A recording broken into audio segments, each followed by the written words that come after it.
Bismillahirrahmanirrahim. Assalamualaikum warahmatullahi wabarakatuh. Alhamdulillahi rabbil alamin. Wassalatu wassalamu ala ashrafil anbiya'i wa sayyidil mursalin Nabiina Muhammadin wa ala alihi wa sahbihi wa man tabi'ahum bi ihsanin ila yaumiddin. Allahumma inna nas'aluka bi asma'ikal husna wa sifatikal ula an tu'allimana ma yanfa'una wa an tanfa'ana bima 'allamtana wa an tazidana 'ilman wa 'amala wa an taj'ala hadzal 'amal khalisan liwajhikal karim wa an tusahhila lana umurana wa talabana fil 'ilmi wa an tusliha lana qulubana wa syu'unana kullaha wa an la takilana ila anfusina tarfata 'ain innaka waliyyu dzalika wal qadiru 'alaih. Para jamaah sekalian, hadirin dan hadirat, ikhwati wa akhwati fillah, a'azzanallahu wa iyyakum. Alhamdulillah, kita panjatkan puja dan puji syukur kita kepada Allah Subhanahu wa taala atas nikmat-nikmatnya yang terus Allah berikan kepada kita semuanya. Alhamdulillah, kita bisa hadir di majelis ilmu yang mulia ini dan di tempat yang mulia, di salah satu dari rumah-rumah Allah Subhanahu wa taala. Sungguh ini merupakan kenikmatan yang sangat besar yang Allah berikan kepada kita. Mudah-mudahan kita bisa mensyukurinya dengan sebenar-benarnya, yang dengannya Allah Subhanahu wa taala akan jaga nikmat besar ini, dan mudah-mudahan Allah Subhanahu wa taala tambahkan untuk kita kenikmatan-kenikmatan yang lainnya. Amin amin ya rabbal alamin. Tidak lupa salawat dan salam, keberkahan dan kenikmatan semoga selalu terlimpahkan dan tercurahkan kepada Nabi Agung Muhammad sallallahu alaihi wasallam. Begitu pula kepada seluruh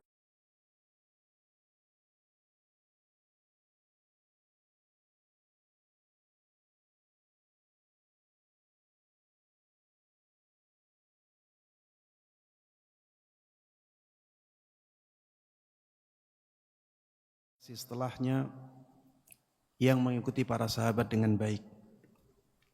Bab ini berjudul Babul Amri Bittiba'i Manhajis Salaf. Bab yang menjelaskan tentang perintah mengikuti manhaj salaf. Perintah mengikuti manhaj salaf. Ini menunjukkan wajib, ya. Karena hukum asal perintah itu menunjukkan hukum wajib.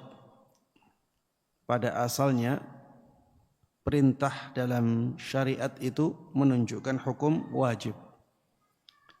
Sehingga makna dari bab ini adalah bab yang menjelaskan tentang wajibnya mengikuti manhaj salaf. Di sini para jamaah sekalian rahimana rahimakumullah, musannif membawakan banyak dalil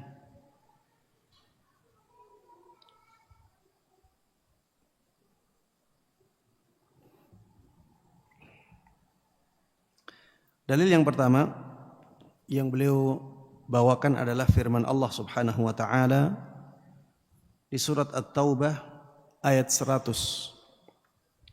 Allah Subhanahu wa taala berfirman, والسابقون الأولون من المهاجرين والأنصار والذين اتبعوهم بإحسان رضي الله عنهم ورضوا عنه.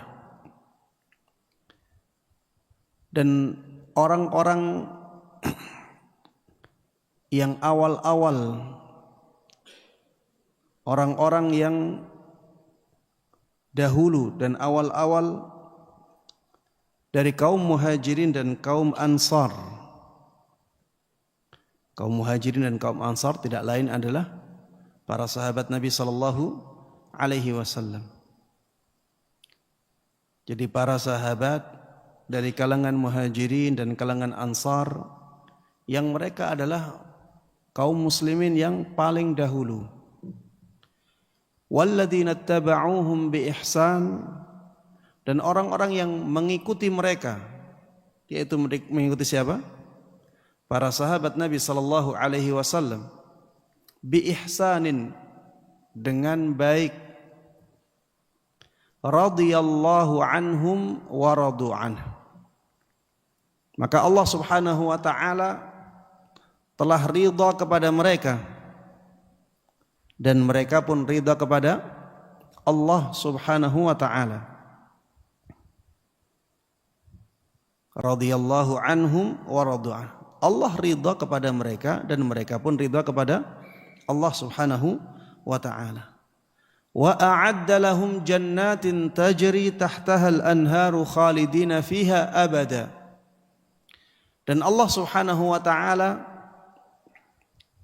mempersiapkan untuk mereka surga-surga yang mengalir di bawahnya sungai,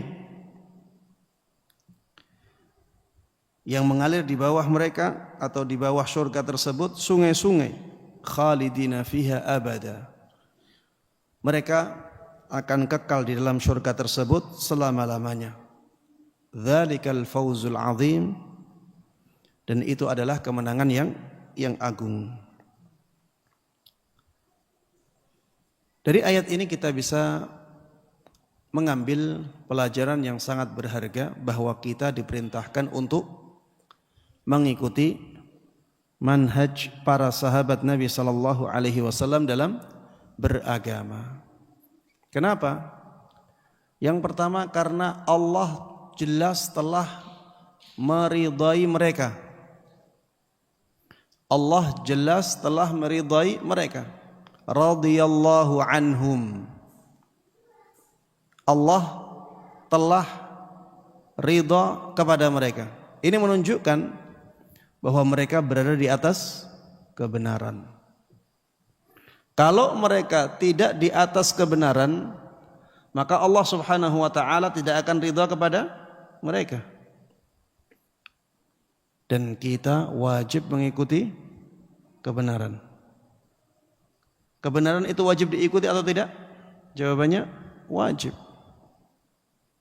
Dan kebenaran itu ada di kalangan sahabat Nabi sallallahu alaihi wasallam dan orang-orang yang mengikuti para sahabat Nabi sallallahu alaihi wasallam dengan baik. Maka ini menunjukkan wajibnya kita mengikuti manhaj para sahabat Nabi. Itulah yang disebut dengan manhaj salaf.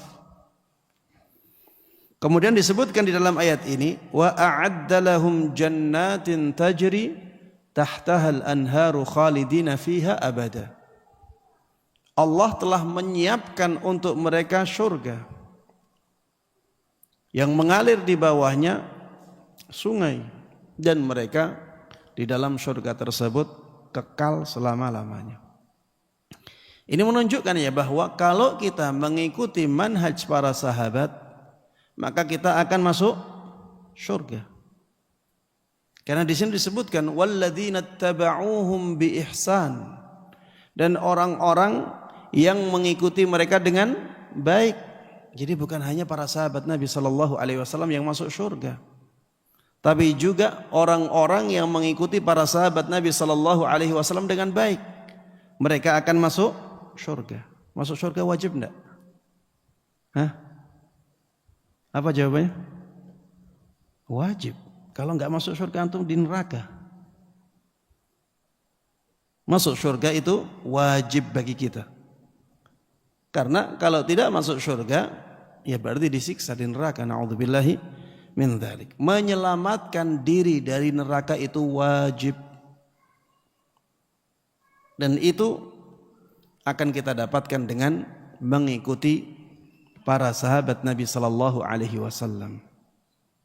Ya maksudnya mengikuti mereka dalam beragama.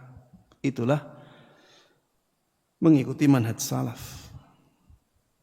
Ketika dengan mengikuti manhaj salaf kita dimasukkan ke dalam surga, diselamatkan dari neraka, maka itu menunjukkan bahwa mengikuti manhaj salaf itu wajib.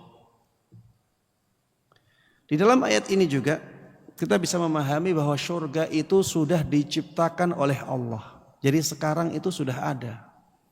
Kenapa? Karena Allah Subhanahu wa taala di dalam ayat ini menjelaskan wa a'adda lahum jannat. Allah telah mempersiapkan untuk mereka apa? Surga. Sesuatu yang telah dipersiapkan berarti sudah ada. Ya. Sesuatu yang telah dipersiapkan berarti sudah ada. Kalau tidak ada, maka kata-katanya bukan dipersiapkan. Ketika sudah dipersiapkan berarti surga tersebut sudah ada. Baik, yang berikutnya ayat yang kedua yang dijadikan oleh musannif hafizahullah untuk menunjukkan wajibnya mengikuti manhaj salaf adalah ayat di surat Al-Baqarah ayat 137. Allah Subhanahu wa taala berfirman, "Fa in amanu bimithli ma amantum bihi faqad ihtadaw." Fa in amanu bimithli ma amantum bihi faqad ihtadaw. Maka apabila mereka beriman dengan keimanan kalian atau seperti keimanan kalian, faqad ihtadaw, maka mereka benar-benar telah mendapatkan petunjuk. Mereka benar-benar telah mendapatkan hidayah. Di sini disebutkan apabila mereka telah beriman seperti keimanan kalian.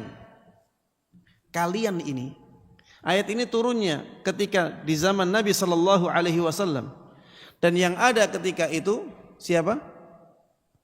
Para sahabat Nabi Sallallahu Alaihi Wasallam. Allah katakan kalau mereka beriman seperti imannya kalian, yang pertama kali masuk ke dalam ayat ini siapa? Para sahabat Nabi Sallallahu Alaihi Wasallam. Faqad ihtadaw, maka berarti mereka telah mendapatkan hidayah. Mafhum mukhalafahnya atau logika terbaliknya, kalau mereka imannya tidak seperti cara berimannya para sahabat, berarti tidak mendapatkan hidayah. Allah katakan kalau imannya mereka seperti imannya para sahabat, mereka mendapatkan hidayah. Logika terbaliknya, kalau tidak seperti imannya para sahabat berarti tidak mendapatkan hidayah. Maka ini menunjukkan ya bahwa keimanan kita itu harus sama dengan keimanan para sahabat Nabi Sallallahu Alaihi Wasallam. Itulah syariat Islam, ya. Iman, akidah. Dan kita wajib untuk mendapatkan hidayah, ya, karena kalau tidak mendapatkan hidayah maka kita akan celaka. Wa in tawallaw fa innama hum fi syiqaq. Apabila mereka berpaling maka sungguh mereka berada dalam kesesatan, ya, berada dalam kebinasaan. Para jemaah sekalian rahimana wa rahimakumullah, ayat ini menunjukkan ya bahwa keimanan para sahabat Nabi Sallallahu Alaihi Wasallam adalah keimanan yang lurus. Kalau kita ingin berada di atas hidayah, maka kita harus menyesuaikan keimanan kita seperti keimanan para sahabat Nabi Sallallahu Alaihi Wasallam, dan itulah manhaj salaf, ya. Sehingga ini menunjukkan wajibnya kita mengikuti manhaj salaf, yaitu manhaj para sahabat Nabi Sallallahu Alaihi Wasallam. Ayat yang ketiga yang dibawakan oleh musannif hafizahullah untuk menunjukkan wajibnya mengikuti manhaj salaf adalah ayat di surat An-Nisa ayat 115. Allah Subhanahu wa taala berfirman, Wa man yushaqiqir rasula min ba'di ma tabayyana lahul huda wa yattabi' ghaira sabilil mu'minin nuwallihi ma tawalla wa nuslihi jahannam wa sa'at masira. Barang siapa yang menyelisihi Rasul, barang siapa yang menyelisihi Rasul min ba'di ma tabayyana lahul huda, setelah jelas bagi dia petunjuk. Jadi sudah ada petunjuk di depannya, dia masih menyelisihi Rasul sallallahu alaihi wasallam. Wa yattabi' ghaira sabilil mu'minin, dan dia mengikuti selain jalannya kaum mukminin. Dia mengikuti selain jalannya kaum mukminin. Selain jalannya kaum mukminin. Ketika ayat ini turun, siapa kaum mukminin ketika itu? Para sahabat Nabi sallallahu alaihi wasallam. Dia menyelisihi jalannya para sahabat. Jadi para sahabat itu orang atau kaum yang pertama kali masuk dalam ayat ini. Mereka jelas-jelas masuk dalam ayat ini. Nuwallihi ma tawalla. Kami akan biarkan mereka tersesat. Nuwallihi ma tawalla. Kami akan jadikan mereka tersesat. Wa nuslihi jahannam. Dan kami akan masukkan mereka ke neraka jahannam. Kami akan seret mereka ke neraka jahannam. Wasa'at masira. Dan itu adalah tempat yang sangat buruk. Kalau kita ingin selamat dari neraka, kita ingin selamat dari kesesatan, dari penyimpangan, maka kita harus mengikuti Rasul dan tidak menyelisihi jalannya kaum mukminin. Dan kaum mukminin yang pertama kali masuk ayat ini adalah para sahabat Nabi sallallahu alaihi wasallam. Jadi kalau kita ingin selamat dari neraka, ingin selamat dari kesesatan, ikuti Rasulullah sallallahu alaihi wasallam dan ikuti jalannya para sahabat Nabi sallallahu alaihi wasallam. Menghindari kesesatan atau menjauhi kesesatan atau menyelamatkan diri dari kesesatan wajib atau tidak? Wajib. Menyelamatkan diri dari neraka jahanam wajib atau tidak? Wajib. Dan itu tidak akan bisa kita dapatkan. Kita tidak akan bisa meraih itu kecuali dengan mengikuti Rasulullah sallallahu alaihi wasallam dan jalannya kaum mukminin, yaitu jalannya para sahabat Nabi sallallahu alaihi wasallam. Dalil yang berikutnya, dalil yang keberapa ini? Dalil yang keempat yang menunjukkan wajibnya mengikuti manhaj salaf. Di sini musannif hafizahullah mendatangkan hadis Nabi sallallahu alaihi wasallam. Di dalam hadis ini Rasulullah sallallahu alaihi wasallam menyabdakan, fa innahu man ya'ish minkum yara ba'di ikhtilafan katsira. Sungguh apabila ada di antara kalian yang hidup setelahku, maka dia akan melihat banyak sekali perselisihan, banyak sekali perbedaan,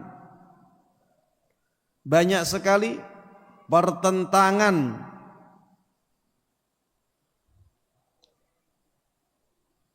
Apa solusinya? Solusinya sebagaimana Rasulullah sallallahu alaihi wasallam sebutkan dalam hadis ini. Fa'alaikum bisunnati. Maka kalian harus mengambil sunnahku. Kalian harus berjalan di atas sunnahku, di atas tuntunanku. Apakah cukup? Jawabannya Rasulullah sallallahu alaihi wasallam menambahkan wa sunnatil khulafa'ir rasyidin al mahdiyyin, dan juga sunnahnya para khulafa ar-rasyidin yang mereka mendapatkan hidayah. Di sini disebutkan para khulafa ar-rasyidin. Ya tentunya mereka bukan semua sahabat ya. Tapi ini menunjukkan ya bahwa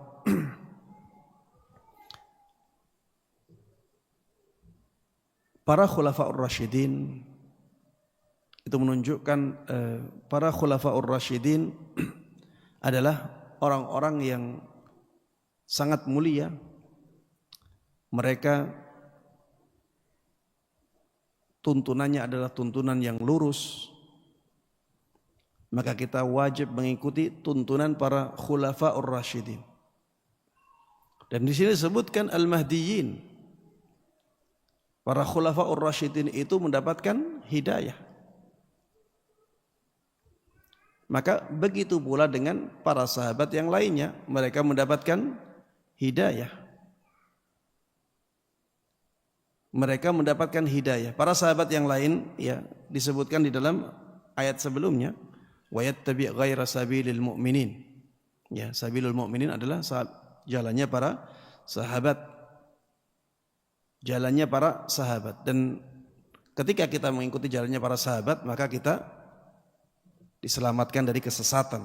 Itu menunjukkan bahwa jalannya para sahabat secara keseluruhan itu jalan yang lurus.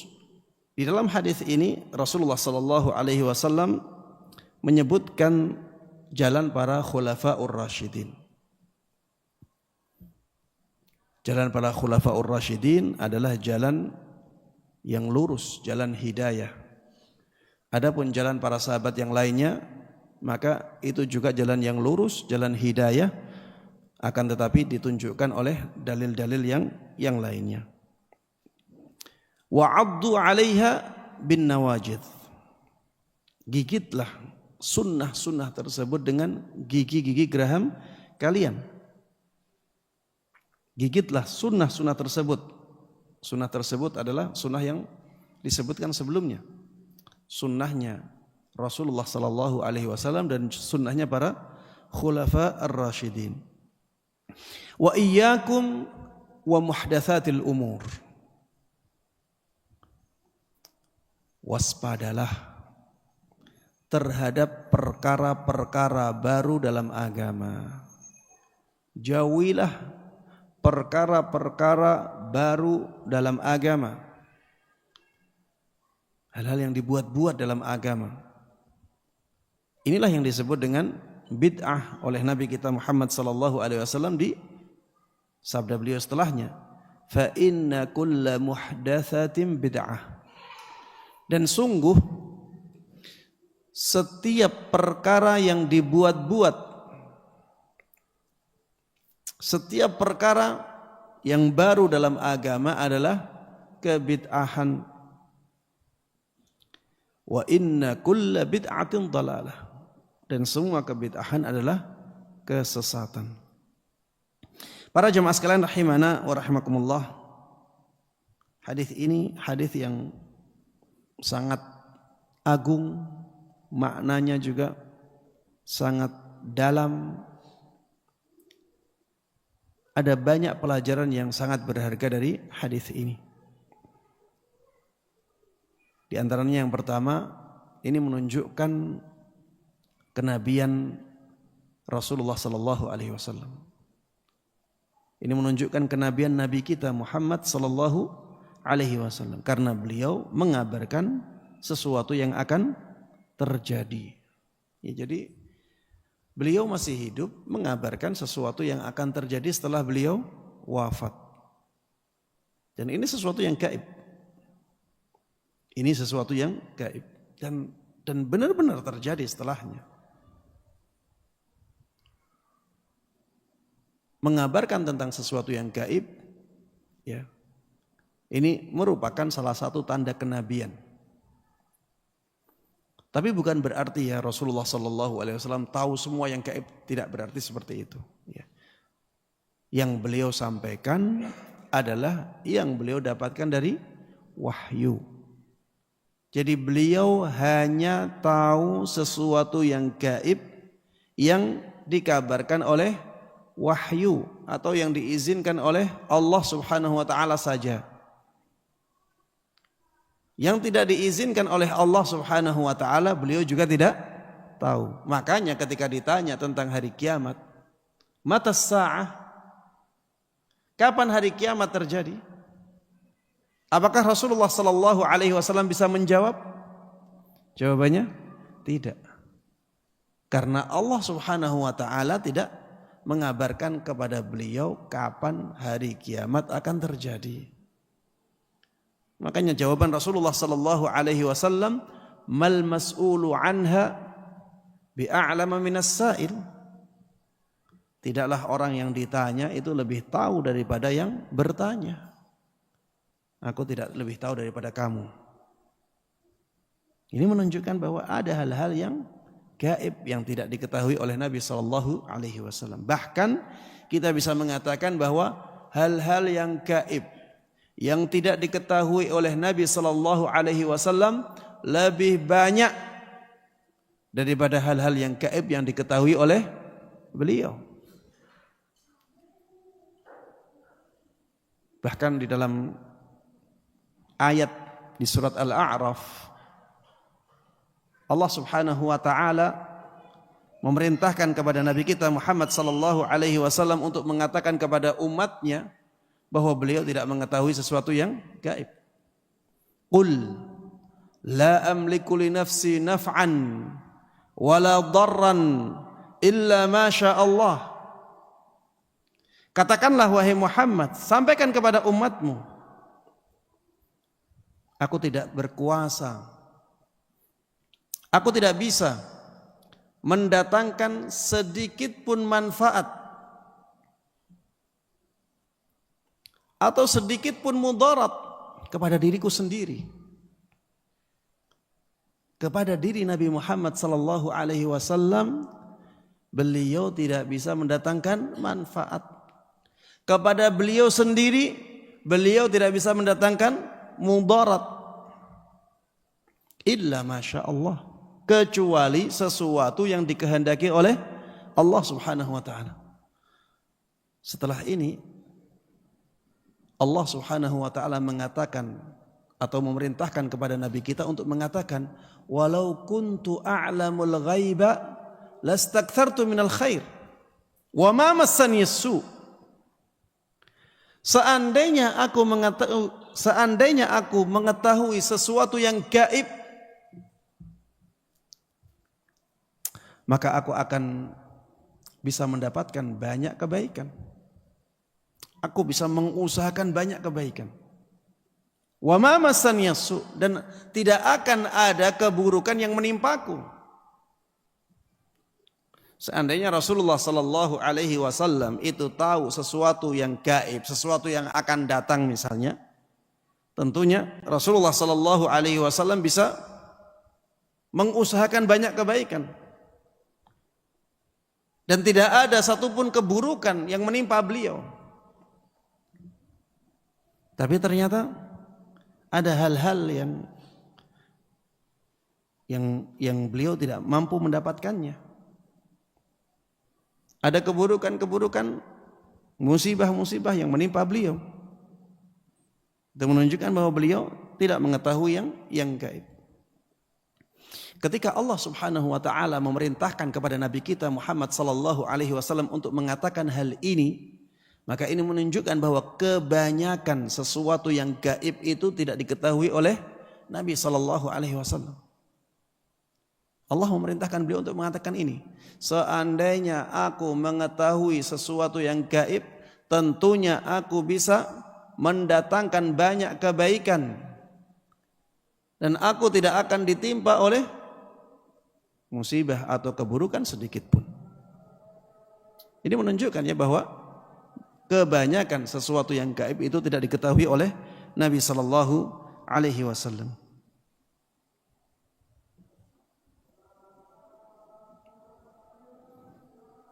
Sudah waktu Isya ya. Taib, silakan dikumandangkan adzan dahulu.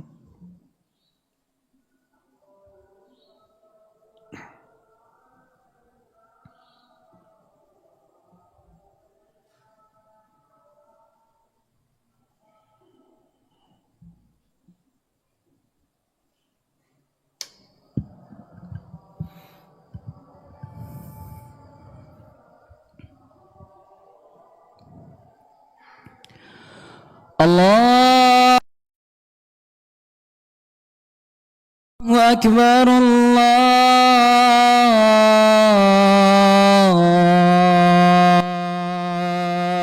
Akbar, Allahu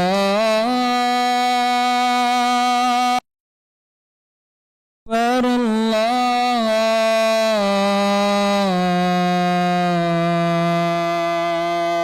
Akbar. أشهد أن لا إله إلا الله.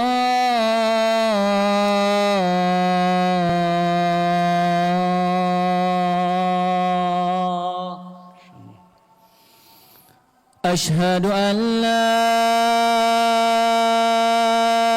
إله إلا الله.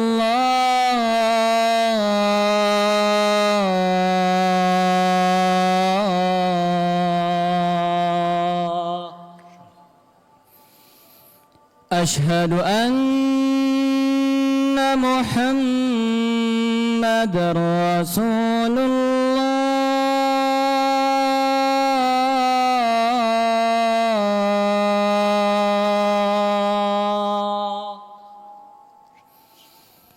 أشهد أن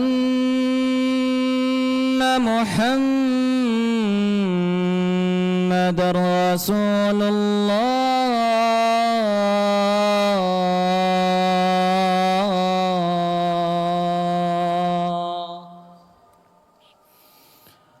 حي على الصلاة.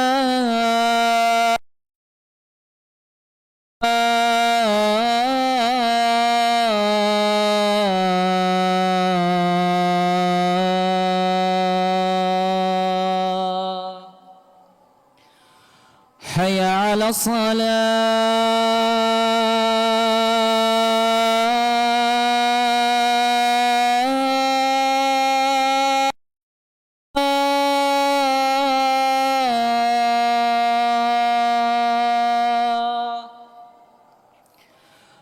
حي على الفلاح.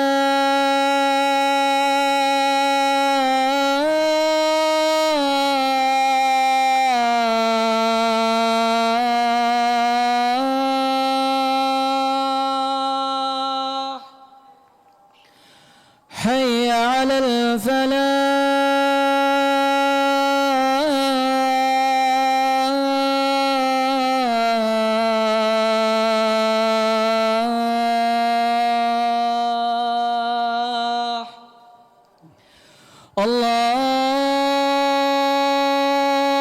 الله أكبر، الله أكبر. لا إله إلا الله.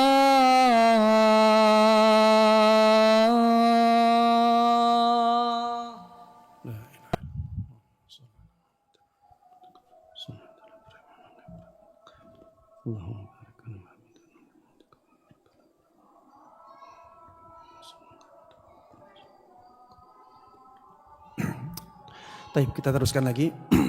Hadis yang mulia ini memberikan kepada kita banyak pelajaran. Pelajaran yang pertama tadi, ya, bahwa Rasulullah sallallahu alaihi wasallam adalah seorang rasul, seorang nabi. Di antara tanda-tandanya adalah beliau mengabarkan sebagian yang gaib dan benar-benar terjadi. Kemudian pelajaran yang kedua, apabila terjadi pertentangan, terjadi perselisihan, terjadi perpecahan maka solusinya adalah kembali kepada sunnah. Ini menunjukkan bahwa sunnah itu menyatukan, ya. Sunnah itu menyatukan, tidak seperti yang disebutkan sunnah itu memecah belah umat.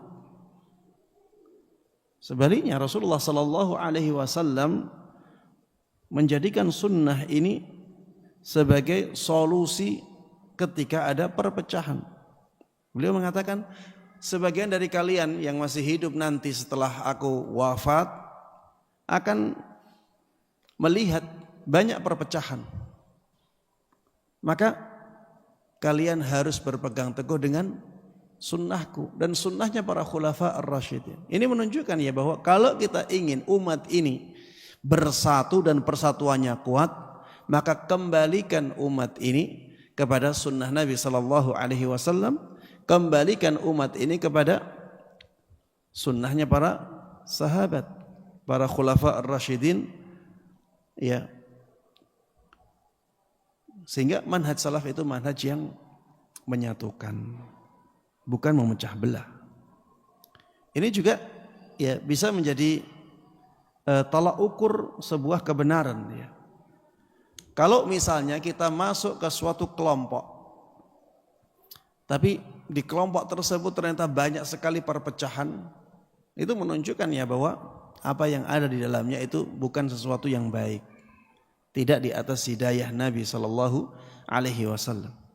Karena harusnya kalau mereka benar-benar berpegang teguh dengan sunnah Nabi dan sunnahnya para khulafaur rasyidin atau sunnahnya para sahabat, maka harusnya mereka semakin kuat persatuannya, bukan semakin terpecah belah.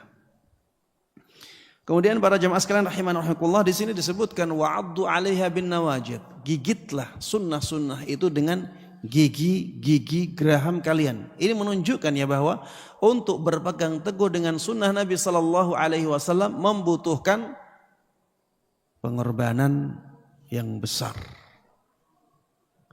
Kita harus kuat usahanya. Makanya beliau sampai mengatakan gigitlah sunnah-sunnah itu dengan gigi-gigi geraham. Kalau berpegang teguh dengan sunnah itu mudah, tidak perlu banyak tenaga, apa gunanya menggigitnya dengan gigi geraham? Ketika ada perintah dari Nabi Sallallahu Alaihi Wasallam untuk berpegang teguh dengan sunnah, untuk menggigit sunnah itu dengan gigi-gigi geraham kita, maka ini menunjukkan bahwa berpegang teguh dengan sunnah itu tidak mudah, banyak cobaan, banyak godaan.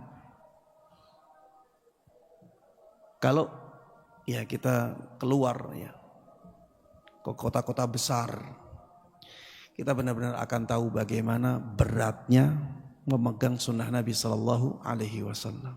Berat ya, cobaannya berat. Di kota-kota besar itu dunia melambai-lambai. Dunia itu terlihat indah di kota-kota besar, karena memang kelihatan sekali di dunia hiburannya, di dunia kulinernya, di dunia yang lainnya, semuanya kelihatan. Keindahannya luar biasa, apalagi ke kota-kota atau ke negara-negara kafir. Di sana rapi, indah. Padahal sebenarnya kalau dari sisi alamnya kita lebih indah dari mereka. Tapi karena mereka punya harta dan mereka memang benar-benar konsen dalam mengatur alamnya, sehingga alamnya benar-benar menjadi indah, bersih, rapi. Ini sangat berat ya, godaan-godaan di negara-negara tersebut ya, untuk berpegang teguh dengan sunnah ini sangat berat sekali. Taib. Yang berikutnya, wa iyyakum wa muhdatsatil umur.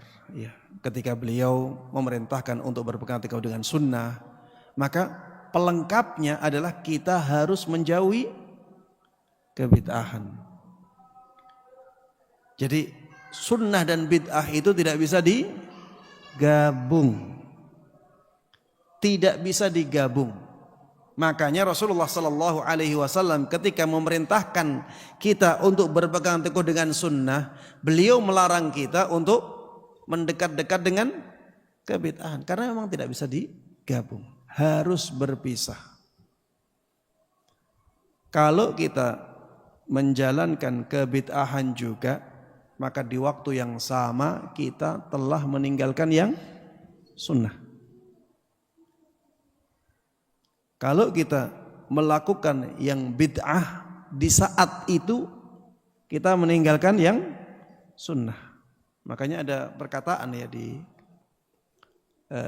dari generasi salaf yang mengatakan, tidaklah bid'ah itu dilakukan kecuali ada sunnah yang dimatikan. Tidaklah bid'ah itu dihidupkan kecuali ada sunnah yang dimatikan. Makanya antum tidak akan bisa mendapatkan di tempat-tempat yang kebid'ahan itu hidup dengan subur kecuali yang sunnah akan mati. Kecuali yang sunnah akan mati. Anak itu seringkali ya ikut takziah, ikut nyolati. Antum akan dapatkan ketika cara mereka memuliakan jenazah sampai ke kuburan ya, sampai dikuburkan. Ketika acaranya banyak bid'ahnya, yang sunnah-sunnah jadi semakin sedikit. Coba antum perhatikan. Yang mereka lakukan itu banyak yang tidak ada tuntunannya. Yang ada tuntunannya jadi malah diperingkas. Yang tidak ada tuntunannya malah diperpanjang, diperlama.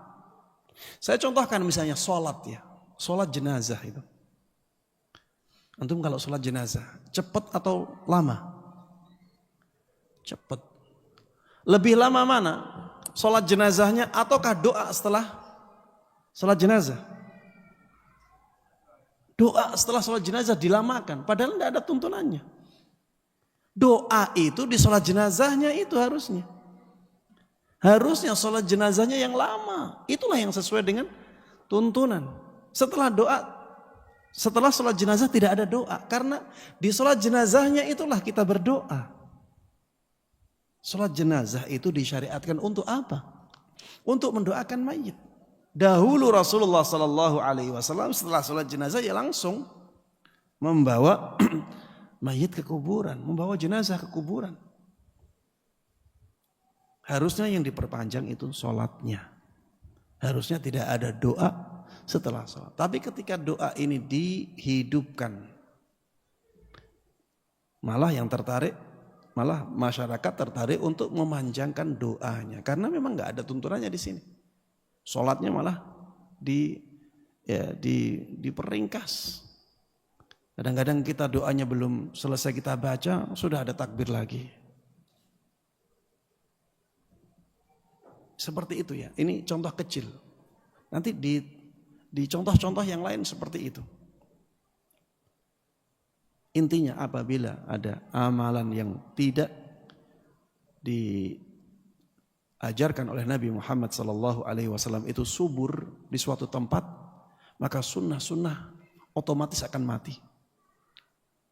Atau minim sekali.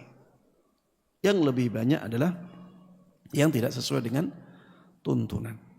Karena memang demikian, sunnah dan bid'ah itu tidak mungkin bisa bersatu. Kalau kita ingin menyatukan, maka yang sunnah akan kalah. Iya, wala talbisul haqqa bil batil. Janganlah kalian itu mencampur adukkan yang hak dengan yang batil. Kalau kita rela dengan kebatilan, maka Allah Subhanahu wa taala tidak akan rela dengan kita. Yang hak akan diangkat oleh Allah Subhanahu wa taala. Tapi para jemaah sekalian rahimana rahimakumullah, ini hampir sama dengan tauhid dan kesyirikan. Itu tidak mungkin bisa bersatu. Antara tauhid dan syirik tidak mungkin bisa bersatu. Kalau ada syirik, berarti tauhidnya ditinggalkan. Kalau ada tauhid, syiriknya berarti ditinggalkan. Kalau di suatu tempat banyak kesyirikannya, tauhidnya akan terkikis sampai setipis-tipisnya. Kalau di suatu tempat yang hidup adalah tauhidnya, sebaliknya kesyirikannya akan menjadi sangat tipis sekali. Sunnah dan bid'ah juga demikian. Dalam masalah tauhid dan syirik juga ada perintah untuk mentauhidkan Allah Subhanahu wa taala, ada perintah untuk meninggalkan kesyirikan. Wa'budullah wa la tusyriku bihi syai'a. Beribadahlah kalian kepada Allah Subhanahu wa taala dan jangan sampai kalian melakukan kesyirikan kepada Allah Subhanahu wa taala dengan sesuatu apapun. Taib. Dalil yang berikutnya dari sahabat Abu Waqid Al-Laythi radhiyallahu anhu. Beliau mengatakan bahwa Rasulullah sallallahu alaihi wasallam suatu hari pernah bersabda, "Innahu satakunu fitnah." Innaha satakunu fitnah. Sungguh nanti akan terjadi fitnah. Akan terjadi fitnah. Fitnah itu biasanya perkara besar ya, yang membuat kaum muslimin itu banyak yang meninggal ya. Jadi seperti peperangan, perpecahan. Ini yang dimaksud dengan fitnah dalam konteks hadis ini itu seperti itu. Jadi ada huru-hara besar. Para sahabat bertanya kepada Rasulullah sallallahu alaihi wasallam, kalau terjadi huru-hara besar seperti itu, apa yang harus kita lakukan? Beliau mengatakan, para sahabat mengatakan, fa kaifa lana ya Rasulullah au kaifa nasna? Lalu apa yang harusnya kita lakukan wahai Rasulullah sallallahu alaihi wasallam? Apa kata Rasulullah sallallahu alaihi wasallam? Beliau mengatakan, tarji'una ila amrikum al-awwal. Tarji'una ila amrikumul awwal. Kalian harusnya kembali kepada agama kalian yang pertama. Kalian harusnya kembali kepada Islam yang pertama, yaitu Islamnya para sahabat Nabi sallallahu alaihi wasallam. Dengan seperti itulah kita akan terhindar dari fitnah. Dengan mengikuti cara beragamanya para sahabat Nabi sallallahu alaihi wasallam, kita akan diselamatkan dari fitnah yang terjadi di umat ini. Taib. Setelah menyebutkan hadis-hadis Nabi sallallahu alaihi wasallam, muallif hafizahullah menyebutkan athar-athar dari para sahabat yang menjelaskan hal ini, menjelaskan wajibnya kita mengikuti manhaj salaf. Di sini ada seorang tabi'in yang bernama Uthman ibn Hadir rahimahullah. Beliau mengatakan, aku pernah mengatakan kepada sahabat Ibn Abbas radhiyallahu anhuma, ausini, berilah kepadaku pesan. Berikanlah kepadaku wasiat. Wasiat maksudnya adalah pesan. Kalau wasiat dalam istilah tertentu adalah pesan yang nantinya akan dilakukan setelah kematian. Tapi yang dimaksud di sini bukan wasiat itu. Yang dimaksud di sini adalah pesan. Berikan pesan kebaikan kepadaku. Maka sahabat Ibn Abbas radhiyallahu anhuma mengatakan, alaika bil istiqamah wattabi' al-amr al-awwal wa la tabtadi'. Kamu harus selalu istiqamah. Istiqamah bertahan di atas kebaikan. Alaikum bil istiqamah. Kamu harus mempertahankan kebaikanmu. Berjalan di atas jalan yang lurus. Wattabi' al-amr al-awwal. Ikutilah agama yang pertama. Ikutilah Islam yang pertama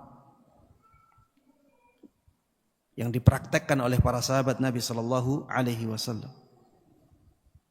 Wala tabtadi', dan jangan sampai engkau melakukan kebid'ahan. Jangan sampai engkau melakukan kebid'ahan. Ini menunjukkan ya bahwa mengikuti manhaj salaf itu diwajibkan. Ya, karena di sini ada perintah, ada larangan. Perintahnya mengikuti manhajnya para sahabat, agamanya para sahabat. Dan pada asalnya perintah menunjukkan hukum wajib. Larangan melakukan kebid'ahan. Ya. Dan pada asalnya larangan itu menunjukkan hukum haram. Jadi ikuti sahabat Nabi sallallahu alaihi wasallam, tidak usah buat-buat sendiri, ya. Kita tinggal mengikuti. Kemudian ada ya pesan dari Umar ibn Abdul Aziz rahimahullah. Pesan ini beliau sampaikan untuk sahabat beliau. Dan pesan ini pesan yang sangat dalam ya. Disebutkan di sini, amma ba'd usika bitaqullah. Aku berwasiat kepadamu untuk bertakwa kepada Allah Subhanahu wa taala. Wal iqtisad fi amrihi, dan pertengahan dalam agamanya, dalam syariat Islam. Jadi jangan berlebih-lebihan ya. Iyyakum wal ghulu fid din, kata Nabi kita Muhammad sallallahu alaihi wasallam, jangan sampai kalian itu berlebih-lebihan dalam agama. Ya, ini maksud wal iqtisad fi amrihi.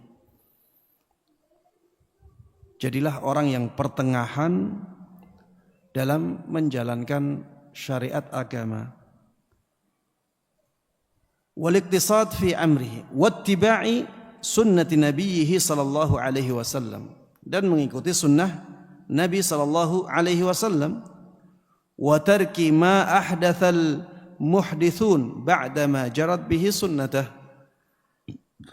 dan tinggalkanlah hal-hal yang dibuat-buat oleh orang-orang setelah sunnah Nabi sallallahu alaihi wasallam berjalan. Wa kufu mu'natah, ya cukupkan ya dengan sunnah Nabi sallallahu alaihi wasallam. Ya tidak usah cari-cari yang lain. Cukupkan dirimu dengan sunnah Nabi sallallahu alaihi wasallam. Fa 'alaika biluzumis sunnah. Harusnya kamu benar-benar menetapi sunnah Nabi sallallahu alaihi wasallam. Fa innaha laka biidznillahi ismah, karena sunnah tersebut benar-benar bisa menjadi pelindung untukmu. Sunnah Nabi sallallahu alaihi wasallam bisa benar-benar menjadikan kita itu selamat dari bahaya-bahaya. Tsumma alam, kemudian ketahuilah, annahu lam yabtadi'in nasu bid'atan illa qad madha qablaha ma huwa dalilun 'alaiha aw 'ibratun fiha.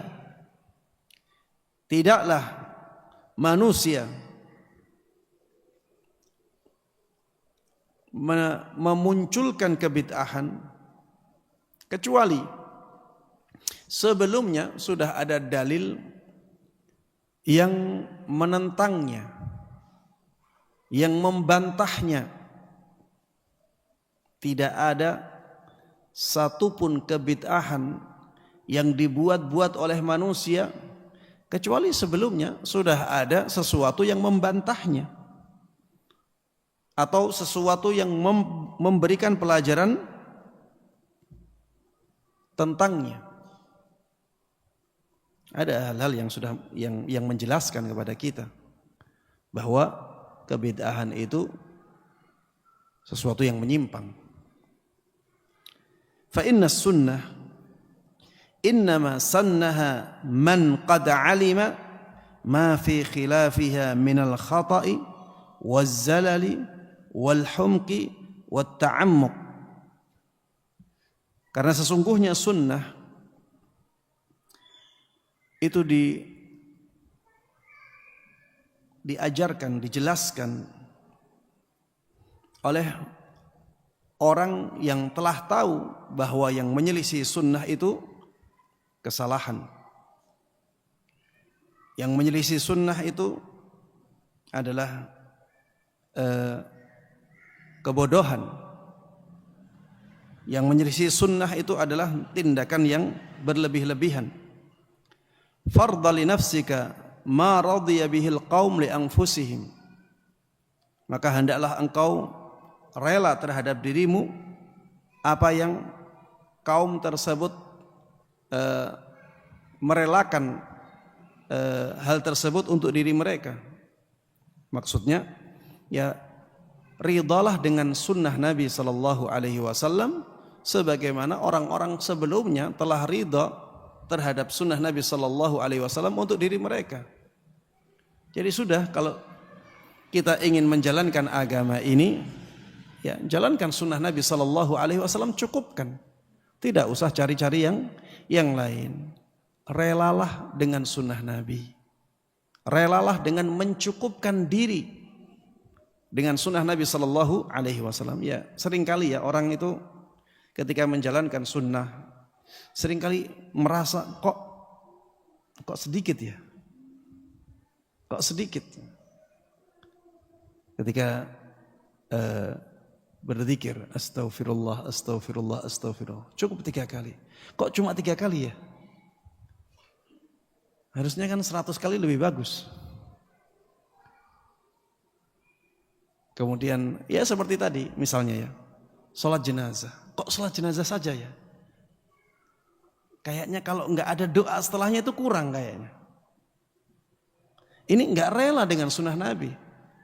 Enggak rela mencukupkan diri dengan sunnah Nabi sallallahu alaihi wasallam. Ya jangan seperti itu. Para sahabat Nabi sallallahu alaihi wasallam dulu tidak melakukan seperti itu. Mereka rela dengan sunnah Nabi saja. Harusnya kita juga seperti itu. Relalah dengan apa yang mereka relai. Ya. Mereka ridha kepada sunnah Nabi, mereka ridha mencukupkan diri dengan sunnah Nabi sallallahu alaihi wasallam, maka kita harusnya ridha dengan mencukupkan diri dengan sunnah Nabi sallallahu alaihi wasallam. Fa innahum ala ilmin waqafu. Mereka itu yaitu para sahabat Nabi Muhammad sallallahu alaihi wasallam ketika berhenti, maksudnya tidak melakukan sesuatu, mereka itu dasarnya ilmu. Misalnya mereka tidak berdoa setelah sholat jenazah, dasarnya ilmu.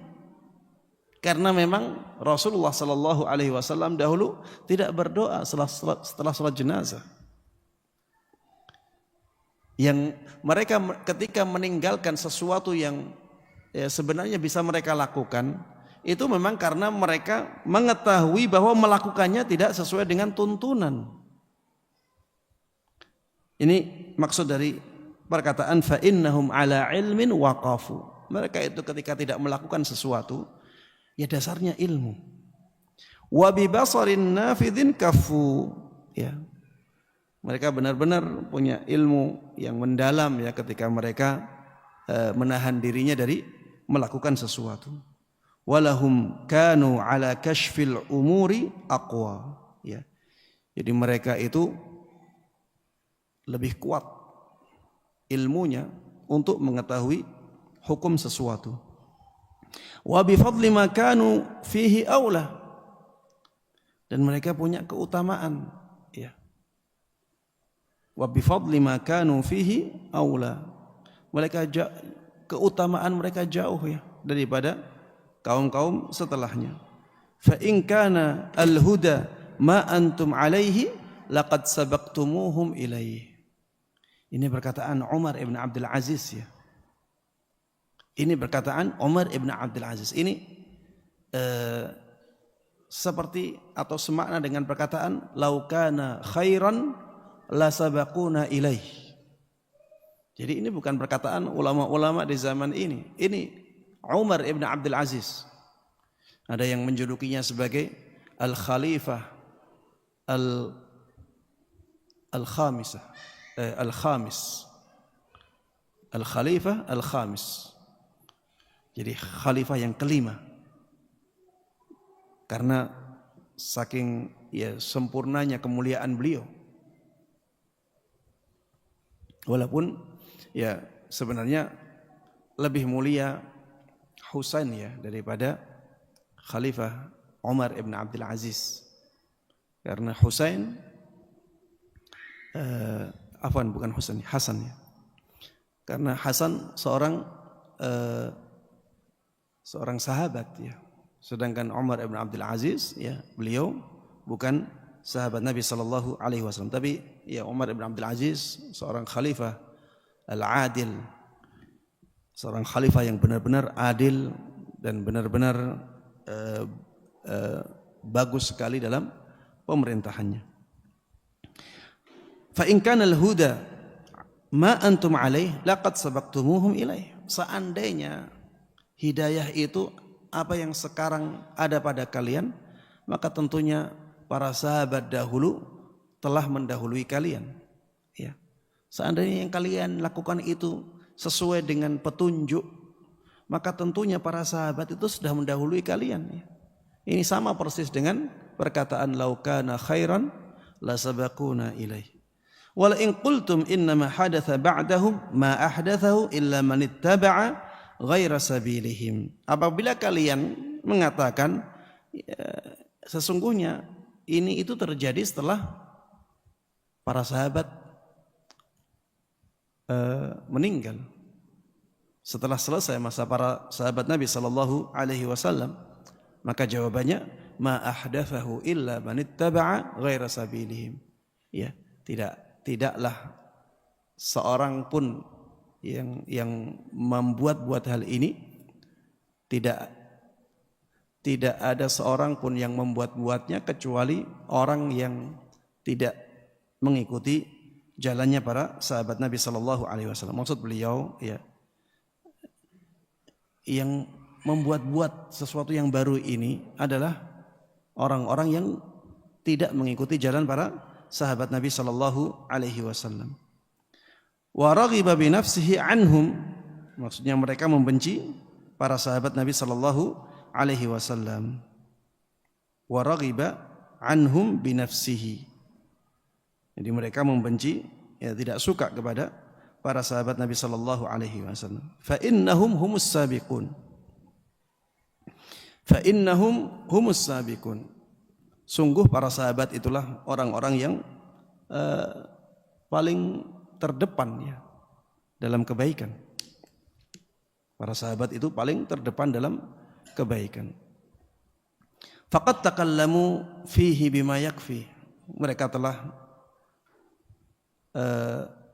menjelaskan tentangnya dengan penjelasan yang cukup. Wa wasafu minhu ma yashfi. Dan mereka telah menjelaskan tentang sifat-sifat dari hal-hal tersebut dengan sifat-sifat yang dengan penjelasan yang cukup. Fama dunahum min maqsar wa ma fawqahum min mahsar wa qad qasara qaumun dunahum fajafaw wa tamaha anhum aqwamun faghalaw wa innahum baina dzalika la'ala hudam mustaqim. Intinya orang-orang setelahnya ada yang berlebih-lebihan terhadap para sahabat, ada yang berlebih-lebihan dalam merendahkan mereka, ada yang berlebih-lebihan dalam memuliakan mereka, ada yang berlebih-lebihan dalam ibadah, ada yang berlebih-lebihan dalam meninggalkan ibadah.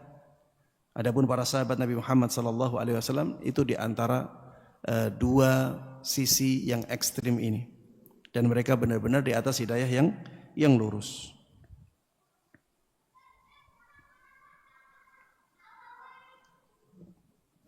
Ini ada banyak perkataan ada ini dari Umar ibn Abdul Aziz juga. Setelah itu dari Asim al-Ahwal. Setelah itu disebutkan perkataan Imam Ahmad. Ya, ini karena waktu ana ambil yang ringkas-ringkas saja. Ini ada perkataan dari Imam Ahmad rahimahullah. Dia mengatakan usulus sunnati indana. Dasar-dasar atau pondasi-pondasi sunnah menurut kita adalah at-tamassuku bima kana alaihi ashabu Rasulillah sallallahu alaihi wasallam. Berpegang teguh dengan ajaran-ajaran yang para sahabat Nabi sallallahu alaihi wasallam dahulu di atasnya. Berpegang teguh dengan ajaran-ajaran yang dahulu para sahabat Nabi sallallahu alaihi wasallam di atasnya. Ya, ini manhaj salaf ya. Manhaj sahabat Nabi sallallahu alaihi wasallam. Waliktida'u bihim, dan mengikuti mereka, mengikuti para sahabat Nabi sallallahu alaihi wasallam. Wa tarkul bid'ah, dan meninggalkan kebid'ahan. Wa kullu bid'atin fahiya dhalalah, dan semua kebid'ahan adalah kesesatan.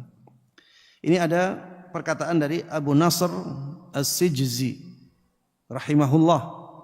Dia mengatakan ahlus sunnah humut thabituna ala i'tiqadi ma naqalahu ilaihim as-salafus salih rahimahumullah 'anir rasul sallallahu alaihi wasallam aw 'an ashabihi radhiyallahu anhum fima lam yathbut bihi nassun minal kitabi wala 'anir rasul sallallahu alaihi wasallam. Ahlus sunnah adalah mereka yang teguh di atas akidahnya para salafus salih. Ahlus sunnah adalah mereka yang teguh di atas akidah yang dinukil dari para salafus salih rahimahumullah, dari Rasulullah sallallahu alaihi wasallam atau dari sahabat Nabi sallallahu alaihi wasallam ya, yang tidak ada nas Al-Qur'an dan sunnah.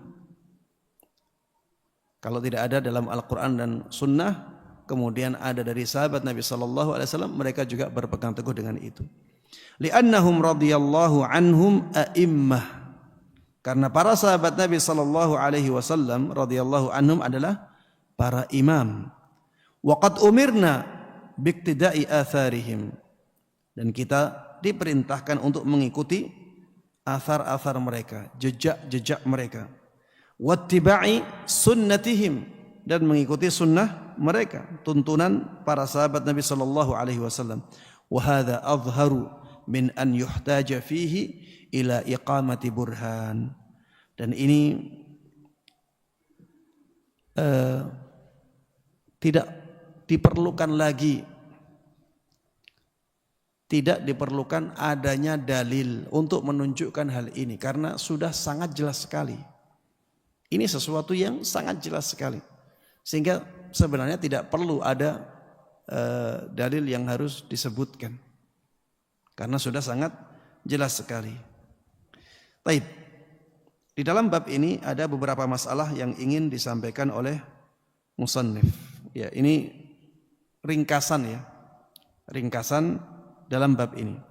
Yang pertama, fi ayatit taubah, di dalam ayat di surat At-Taubah yang tadi, was-sabiqunal awwaluna minal muhajirin wal ansari walladzina tabauhum bi ihsanin radhiyallahu anhum wa radu anhu wa a'adda lahum jannatin tajri tahtaha al-anharu khalidina fiha abada, ya, sampai akhir ayat.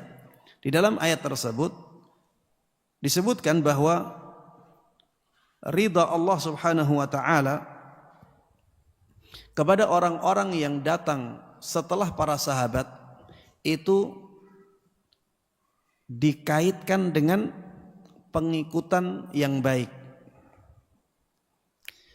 Jadi Allah ridha kepada orang-orang setelah sahabat Nabi itu ketika mereka mengikuti sahabat dengan baik.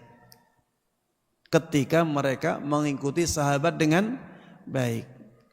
Kalau mereka tidak mengikuti sahabat dengan baik, maka orang-orang tersebut tidak akan mendapatkan ridha Allah Subhanahu wa taala.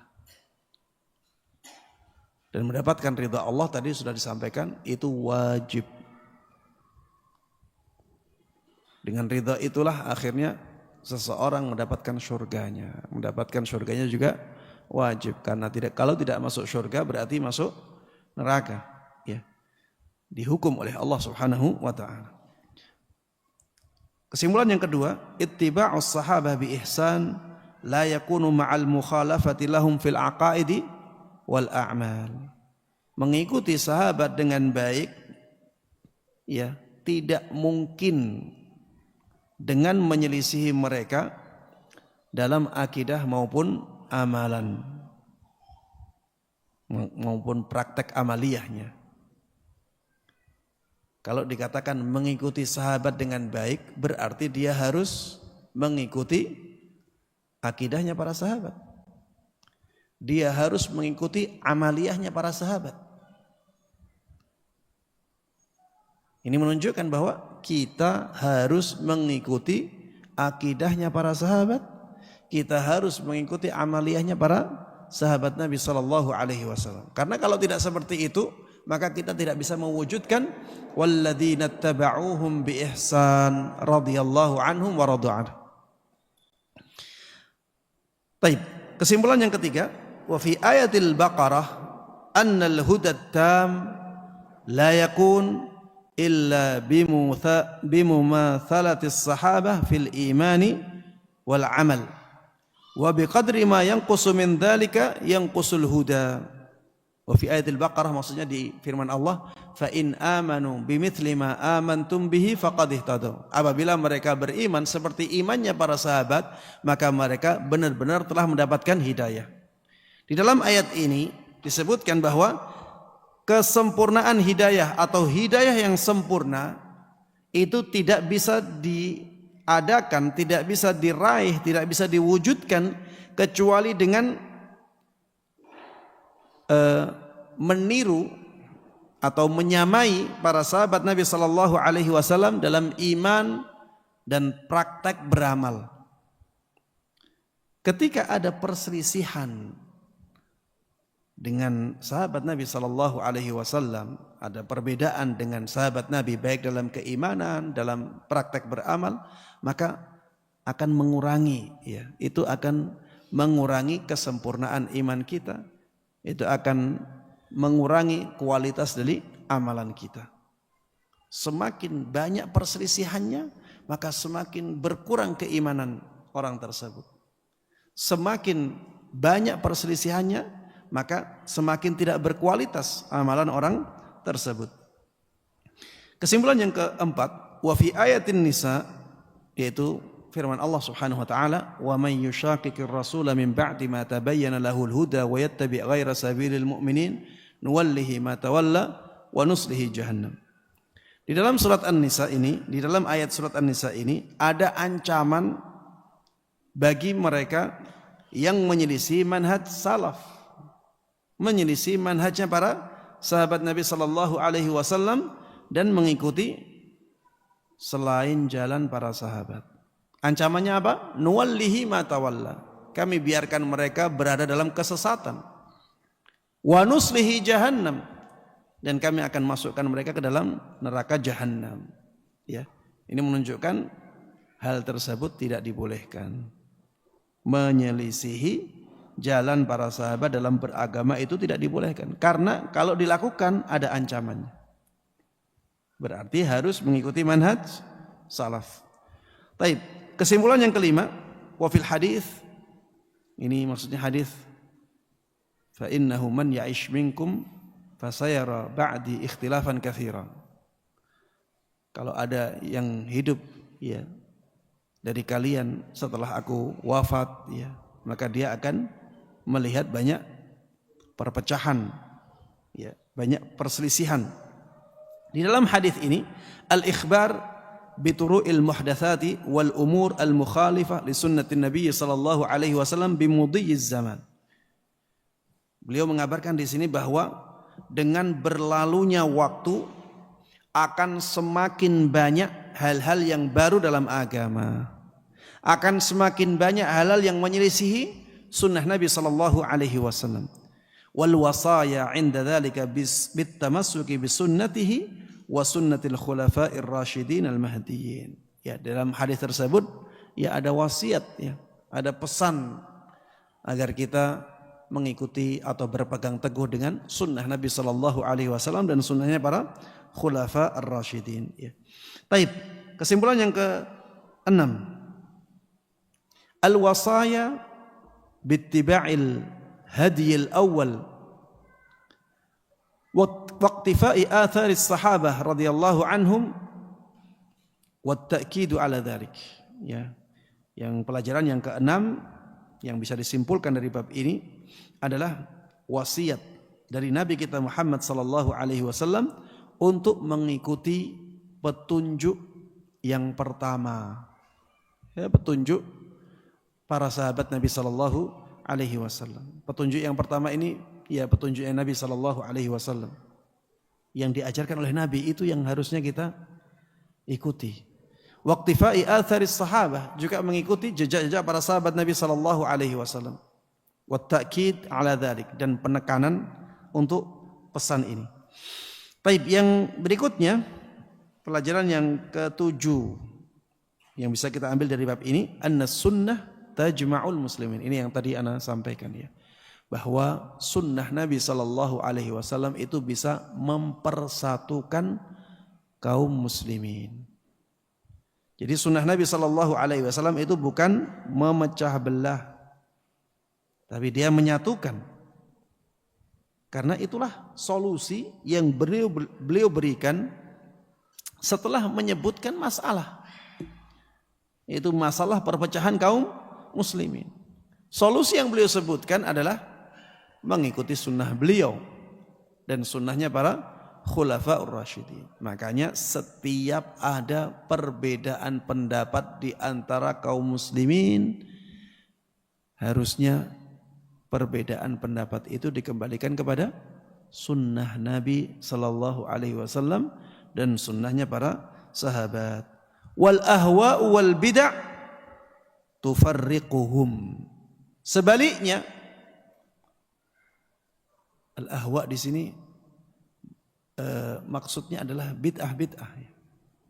Karena bid'ah-bid'ah itu dasarnya adalah hawa nafsu. Ahwa kalau kita terjemahkan dalam bahasa kita ya hawa nafsu. Tapi biasa dipakai oleh para ulama ya, terutama ulama akidah ya, yang dimaksud dengan ahwa itu ya bid'ah-bid'ah. Jadi di sini wal ahwa wal bid'ah jadinya mutaradifat ya. Jadi dua kata yang sebenarnya bersinonim ya, sama artinya. Bid'ah-bid'ah itu memecah belah kaum muslimin. Ya antum kalau lihat ya, karena adanya bid'ah-bid'ah akhirnya ada kelompok-kelompok. Dan kelompok-kelompok itu akhirnya saling berselisih, saling menjauh, saling menyalahkan. Jadi semakin banyak bid'ah, kaum muslimin itu semakin terpecah belah. Semakin terpecah belah. Makanya syaitan itu senang dengan bid'ah, bahkan lebih senang daripada kemaksiatan. Syaitan itu lebih senang kepada kebid'ahan daripada kemaksiatan. Karena orang yang melakukan bid'ah itu tidak merasa bersalah. Akhirnya malas untuk bertaubat. Dia nggak merasa salah, gimana mau minta maaf. Beda kalau kemaksiatan. Orang yang bermaksiat itu biasanya ada rasa salah, sehingga kemungkinan bertaubatnya besar. Orang melakukan kemaksiatan antum ingatkan mudah. Iya anak salah. Mudah-mudahan anak nanti bisa meninggalkan yang ini. Tapi kalau orang melakukan kebid'ahan antum nasihati, iya susah ya. Dia merasa lebih baik daripada antum. Antum apa yang antum lakukan? Kalau antum nasihati orang yang melakukan bid'ah, ini saya ibadah, ini ada pahalanya besar. Kok nyalah-nyalahin orang? Marah. Karena dia tidak merasa bersalah. Yang dia lakukan adalah kebaikan. Itu dalam anggapan dia. Makanya ya bid'ah itu lebih susah ya. Obatnya lebih susah. Kita ngobatinya itu harus lebih ekstra. Beda dengan kemaksiatan. Ya biasanya lebih mudah diobati. Baik, disebutkan di sini wa tulqi bainahumul adawata wal baghdha. Jadi kebid'ahan itu melemparkan permusuhan dan kebencian di antara kaum muslimin. Akhirnya saling benci, akhirnya saling memusuhi. Itulah penyakit bid'ah. Yang berikutnya, pelajaran yang ke-8, al-wa'id liman khalafa manhajas salaf. Ancaman bagi siapapun yang menyelisihi manhaj salaf, manhaj para sahabat Nabi sallallahu alaihi wasallam. Ya, tadi ada ancaman banyak ya. Di antara ancamannya orang yang mengikuti tidak mengikuti manhaj salaf atau meninggalkan manhaj salaf, maka dia akan berada di atas kesesatan. Orang yang tidak mengikuti manhaj salaf, maka dia akan dimasukkan ke dalam neraka Jahannam. Orang yang tidak mengikuti manhaj salaf tidak diridhai oleh Allah Subhanahu wa taala. Ya. Taib. Yang berikutnya yang ke-9, ini yang terakhir, al-hathu ala ta'allumis sunnah. Ya, di dalam dalil-dalil yang tadi disebutkan itu ada anjuran, ada dorongan untuk mempelajari sunnah. Sunnah di sini masuk di dalamnya sunnah Nabi sallallahu alaihi wasallam, masuk juga di dalamnya sunnah para sahabat Nabi sallallahu alaihi wasallam. Ya, dari mana kita mendapatkan pelajaran ini? Dari perintah Nabi sallallahu alaihi wasallam untuk berpegang teguh dengan sunnah beliau dan sunnahnya para khulafaur rasyidin. Bagaimana kita bisa mewujudkan perintah ini tanpa mempelajari? Kalau kita ingin menerapkan berpegang teguh dengan sunnah Nabi sallallahu alaihi wasallam, kemudian kita tidak tahu sunnah Nabi sallallahu alaihi wasallam, apakah kita bisa mewujudkan perintah tersebut? Jawabannya tidak bisa. Kita tidak mungkin bisa berpegang teguh dengan sunnah Nabi sallallahu alaihi wasallam dan sunnahnya para khulafaur rasyidin kecuali setelah mengetahuinya.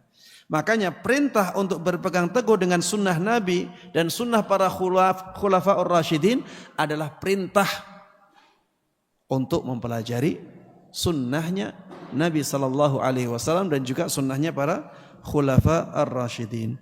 Tapi para jemaah sekalian rahimanallah, ini yang bisa kita bahas bersama pada kesempatan kali ini. Mudah-mudahan bermanfaat dan Allah berkahi. Amin amin ya rabbal alamin. Wassallallahu wasallama wa baraka ala nabiyyina Muhammadin wa ala alihi wa sahbihi wa man tabi'ahum bi ihsanin ila yaumiddin walhamdulillahi rabbil alamin. Baik, ada pertanyaan? Satu pertanyaan kalau ada. Cukup ya? Tidak ada? Kita akhiri kajian kita sampai di sini. Mudah-mudahan yang kita bahas bersama bermanfaat untuk kita semuanya. Mudah-mudahan Allah berkahi ilmu kita dan mudah-mudahan Allah Subhanahu wa taala memberikan taufiknya kepada kita semuanya untuk bisa mengamalkan dan menyebarkan semua ilmu yang sampai kepada kita dengan baik dan mudah. Amin amin ya rabbal alamin. Wa sallallahu wa sallama wa baraka ala nabiyyina Muhammadin wa ala alihi wa sahbihi wa man tabi'ahum bi ihsanin ila yaumiddin. Wa subhanakallahumma wa bihamdika asyhadu an la ilaha illa anta astaghfiruka wa atubu ilaik. Assalamualaikum warahmatullahi wabarakatuh.